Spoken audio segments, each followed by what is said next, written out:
नमस्कार, सबका हिसाब होगा देख रहे हैं आप और आपके साथ मैं हूं ऋतु।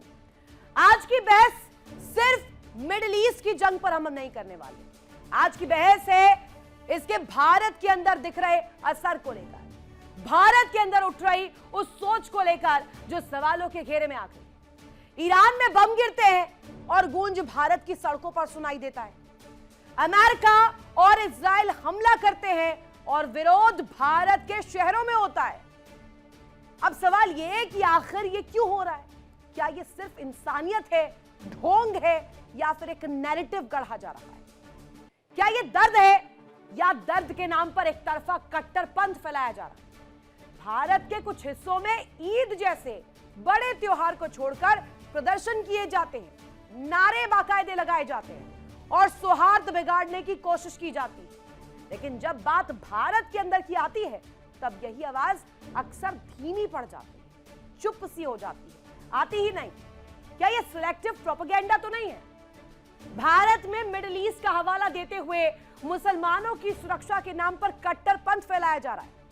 क्या यह एक तरह का वैचारिक एजेंडा नहीं है? और सबसे बड़ा सवाल यह कि क्या भारत की जमीन को विदेशी संघर्षों का मैदान बनाया जा रहा है? आज की बहस में सीधा सवाल होगा कि क्या फिर से इसके पीछे कोई बड़ा खेल चल रहा है?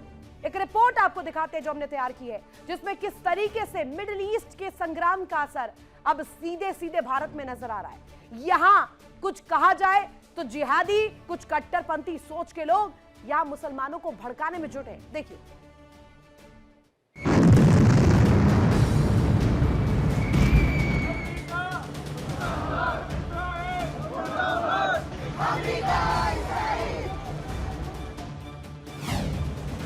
ईरान से जंग, भारत में भाईजान क्यों तंग?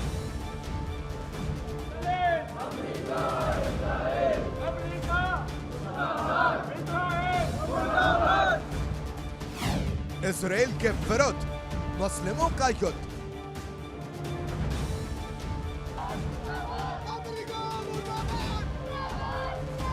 नारा लगाया है मुर्दाबाद का, यह गलत है। ईरान से अगर इतना प्रेम है तो हिंदुस्तान छोड़ दीजिए और ईरान में जा करके इस तरह नारा लगाइए। मिडिल ईस्ट में लड़ाई भारत के मुस्लिमों तक आए।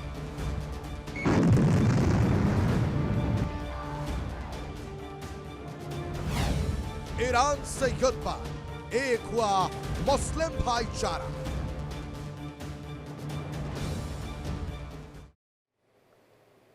और अब बात करते हैं कंगाल पाकिस्तान की आका आसिम मुनीर की, जिन्होंने ऑन रिकॉर्ड बयान दिया है।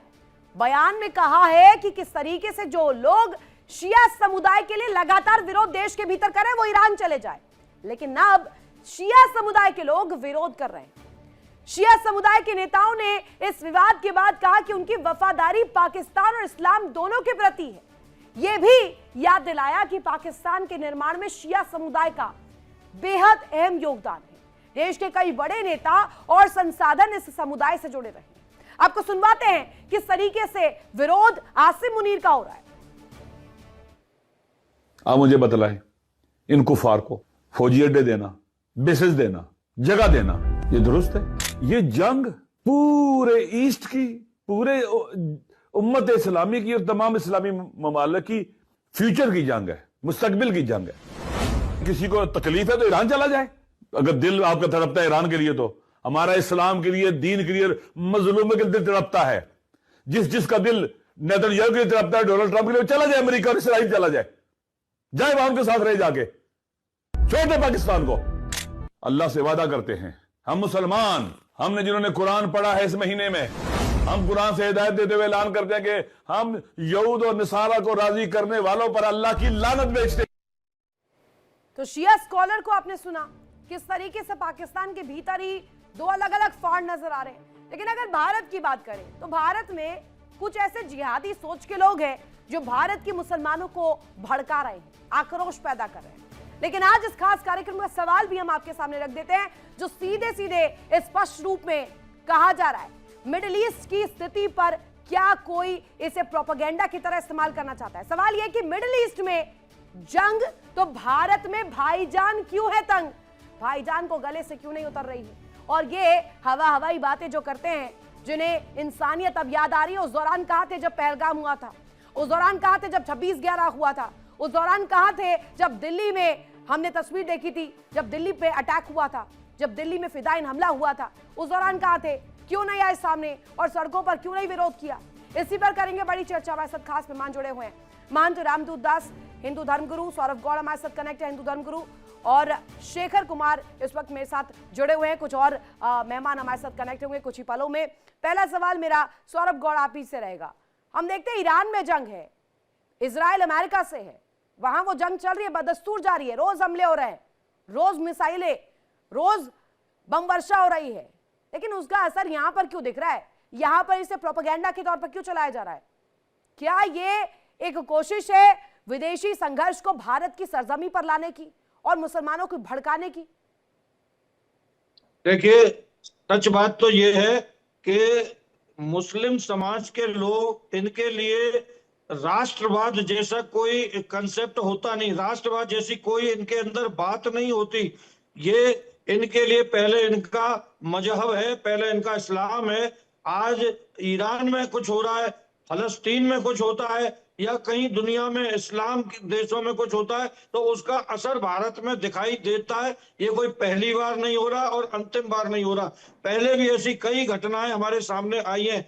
आपको मैं एक चीज याद दिला देना चाहता हूं कि सबसे पहला जो हिंदू मुस्लिम दंगा भड़कने की जो एक साजिश रची गई थी, जो उसकी नींव रखी गई थी, ये 1919 में खिलाफत आंदोलन एक हुआ था।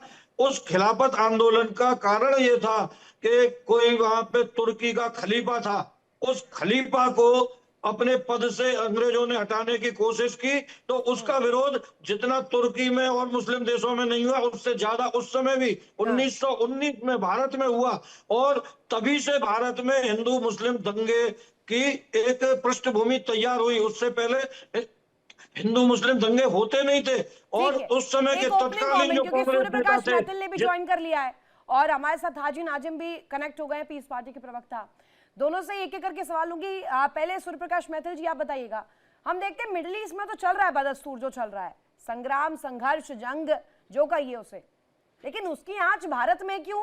और भारत के मुसलमानों को भड़काने का ये प्रोपेगेंडा माना जाए, ये कौन चला रहा है? ये जिहादी सोच कौन उपजा रहा है? धन्यवाद रितु जी। पहले आपको और पूरे देश को भारत माता की जय, वंदे मातरम।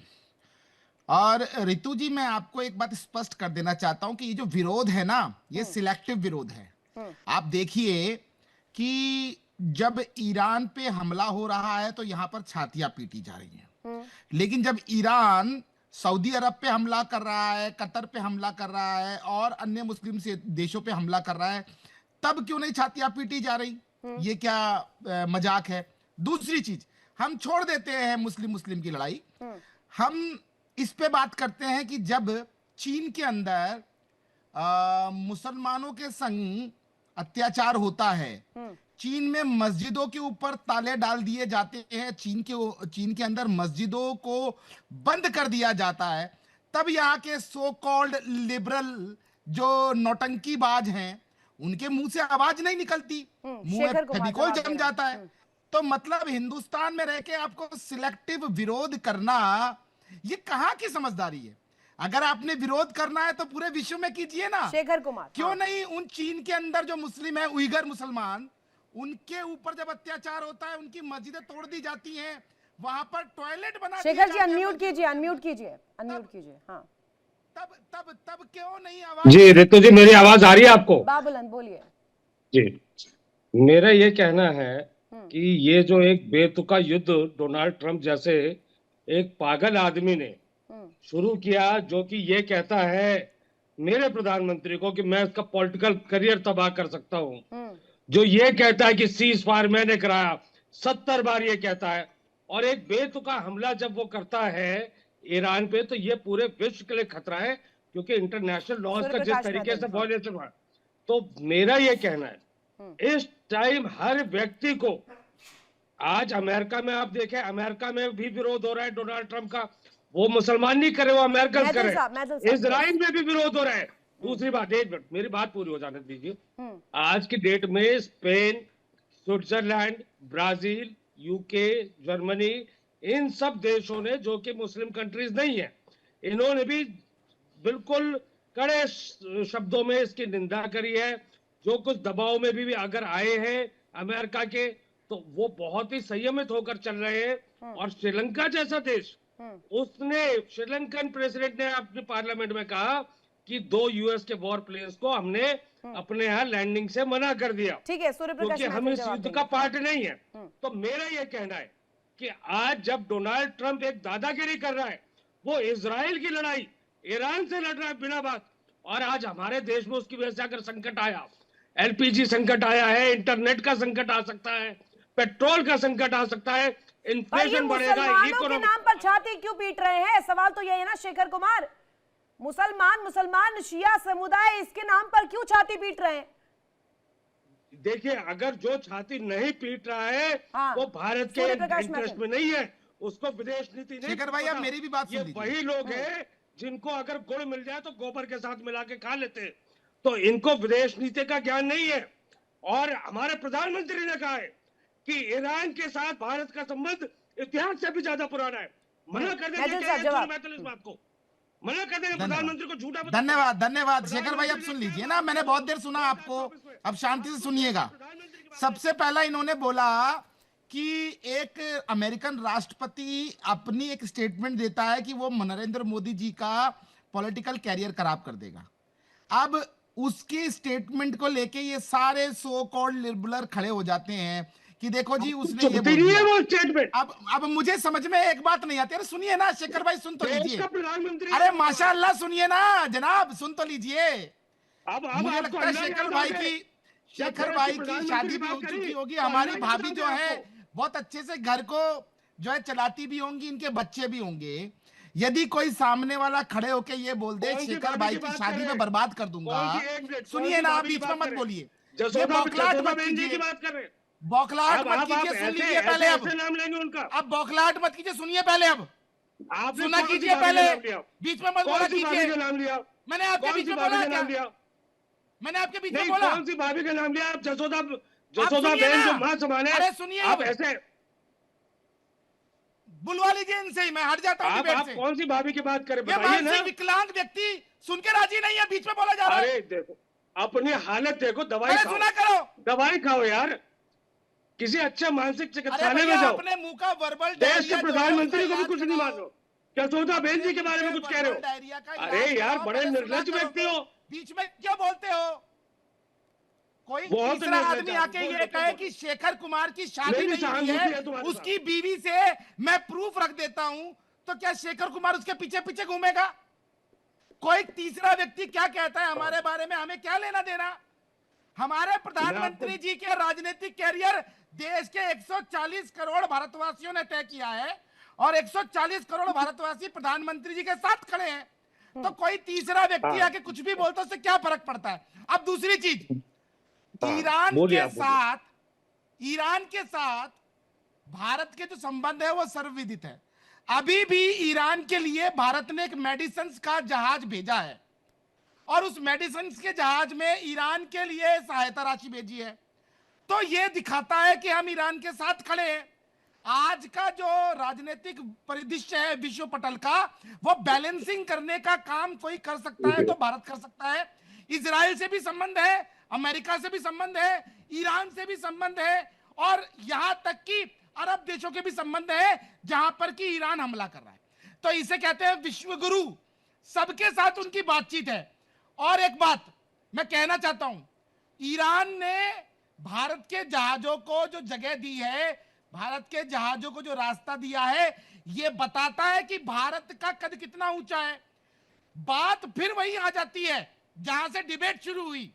शेखर कुमार, ये बताइए कि क्या केवल ईरान में मुसलमान है, सऊदी अरब में मुसलमान नहीं है, कतर में नहीं है, बहरीन में नहीं है, या मिडिल ईस्ट में नहीं है, या फिर जो चीन के अंदर उइगर मुसलमान हैं, कभी उनके लिए छातियां पीटी गई, कभी उनके लिए रोड पे निकला गया?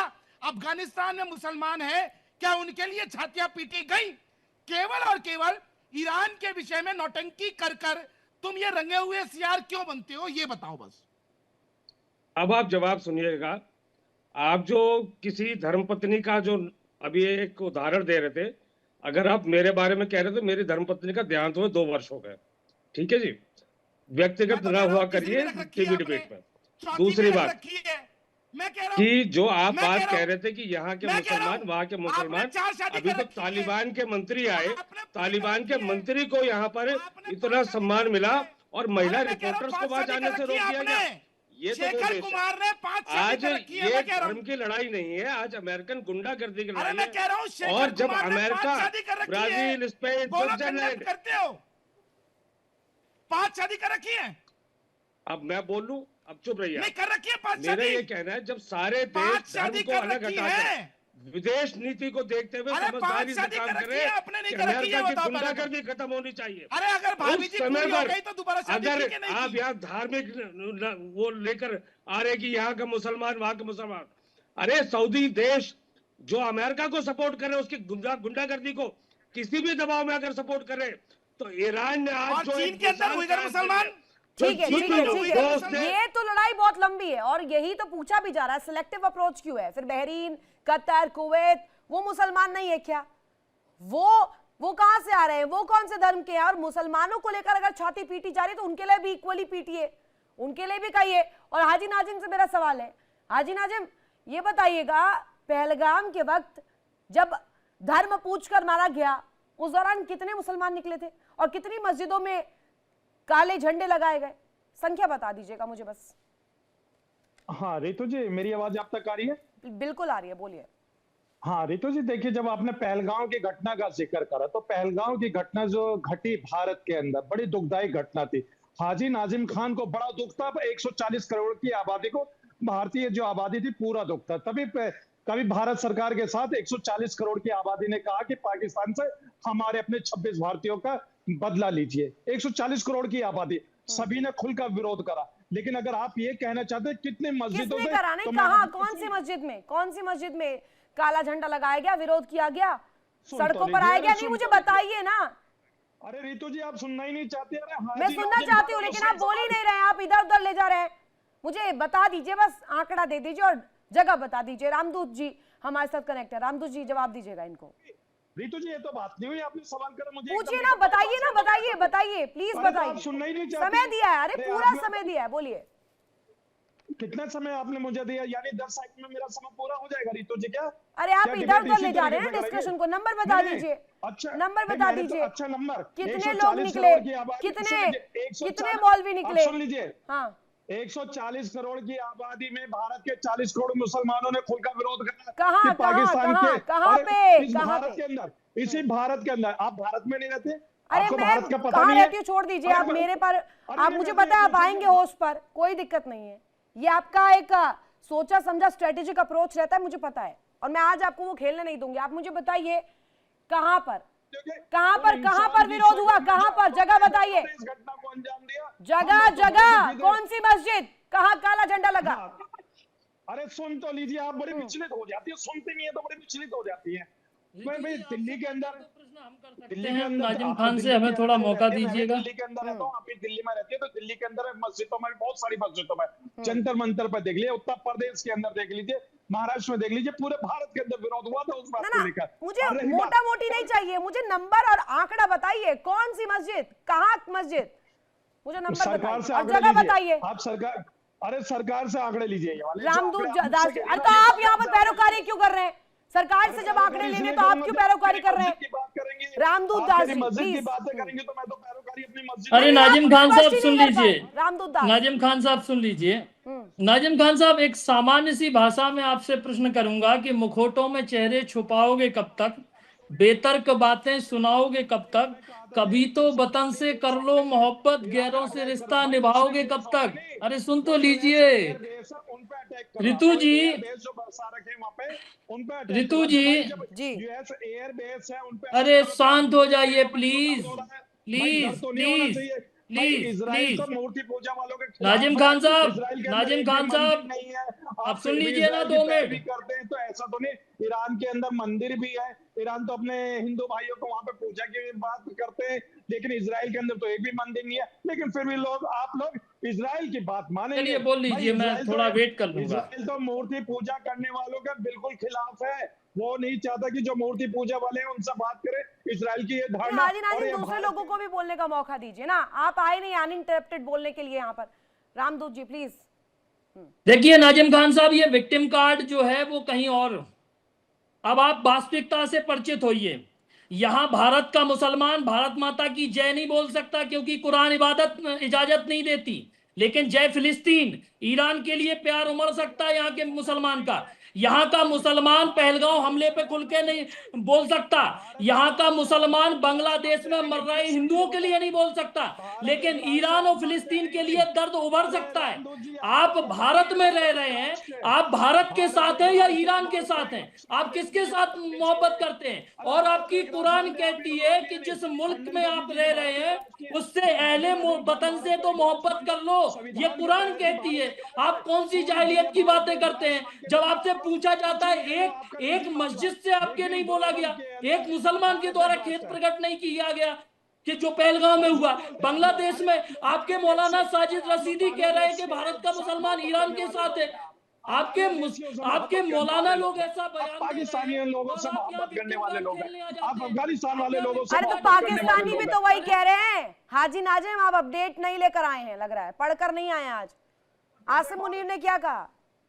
जिसे छाती पीटनी है ईरान जाकर पीटे। क्या बोला आसिम मुनीर ने? पाकिस्तान को ही ले लीजिए चलिए। अरे क्या कहा आसिम मुनीर ने? आसिम मुनीर ने क्या कहा? जो छाती पीट रहे ईरान जाकर पीटे, यहां पर ना पीटे। तो आप भारत में बैठकर क्यों इतना तिलमिला रहे हैं ईरान के केस में? भारत में मुद्दे खत्म हो गए या सिलेक्टिव प्रोपेगेंडा चला रहे हैं? ये कौन चला रहा है? अमेरिका प्रोपेगेंडा चला रहा है, इजराइल प्रोपेगेंडा सूर्य चला प्रकाश रहा है। मैथिल, उसके प्रोपेगेंडा को पूरी दुनिया देख रही है। अरे प्रोपेगेंडा के तहत ही तो ईरान पर अटैक करा उन्होंने। भैया प्रोपेगेंडा है तो है। अब बता रहे हैं ये पेट्रोल वार है, और आने वाले वक्त में मैं आपको बता दूं रितु जी, ये पूरी दुनिया इसका खामियाजा भुगतने जा रही है। अरे मेरा एक प्रश्न है, मेरा प्रश्न सुनेंगे नाजिम भाई? और जिस तरीके से बहुत सारी चीजों पर महंगाई बढ़ेगी, पूरा देश देखेगा, पूरी दुनिया देखेगी। इसलिए देखिए, युद्ध से हमेशा हर। अरे मुझे अभी तक आपने नंबर ही नहीं बताया, अभी तक नंबर ही नहीं बताया। डिबेट आप बोलते रहे, आपने कहा समय नहीं दिया। इतना लंबा वक्त आप बोले हैं, लेकिन अभी तक आपने नंबर नहीं बताया। कौन सी मस्जिद पर काला झंडा लगा था विरोध में पहलगाम के? दिल्ली में जो हमला हुआ उसके कितने नंबर्स में निकले लोग सड़कों पर? बता दीजिए। कितने मंदिरों से यहाँ पे बात पहलगाम की घटना को लेकर बताइए। आप बताइए कितने मंदिरों से? सूर्य प्रकाश मैथिल बताएंगे ना, आपको है ना बताने के लिए, बताइए सूर्य प्रकाश मैथिल। पूछ रहा हूँ आपसे, आप बता रहे हैं ना, बता रहे हैं। सुनिए, अब आपने कहा कितने मंदिरों से भर्सकना हुई, तो मैं आपको बता देता हूं। भारत के हर मंदिर में आरती के बाद पहलगाम हमले में जो हमारे हुतात्मा भगवान के द्वार गए थे, उन सबकी आत्मा की शांति के लिए प्रार्थनाएं हुई हैं। हर भजन के बाद, सुनिए बीच में मत चिल्लाइए। उसके अलावा हर जगह जहां पर भी हवन होता है वहां पर उनकी आत्माओं की शांति के लिए शांति पाठ हुआ और हवन की आहुतियां गई। और वहां ये कहा गया जिन लोगों ने ऐसा किया है उनके खिलाफ कानूनी कार्रवाई होनी चाहिए। हर मंदिर से ये आवाज निकली थी, लेकिन किसी भी मस्जिद से इस प्रकार का कोई भी कार्य नहीं हुआ। किसी भी नमाज के बाद लानत मनानत नहीं भेजी गई। किसी भी नमाज के बाद आपने उन हत्यारों के खिलाफ कोई बात नहीं की। मेरा एक प्रश्न है आपसे, मेरा एक प्रश्न है। अरे मेरा प्रश्न सुन लीजिए, प्रश्न सुन लीजिए, प्रश्न सुन लीजिए। अरे मेरा प्रश्न सुन लीजिए ना, प्रश्न सुन लीजिए, दिखाइए। अरे एक प्रश्न सुन लीजिए फिर बताइएगा। सुनिए, मैं आपसे नहीं कहता कि आप लानत मनानत भेजिए पहलगाम हमले के लिए। आपसे नहीं बोलता 26/11 के हमलों पे जो हिंदू नागरिक मारे गए उनके लिए आप जो है लानत मनानत भेजिए जिन्होंने मारा। देखिए इंडिया डेली 24/7 अब आपके स्मार्ट टीवी पर। इंडिया डेली मौजूद है सभी डिजिटल प्लेटफॉर्म पर लाइव और लगातार। इंडिया डेली 24/7 हर दिन राष्ट्र को समर्पित।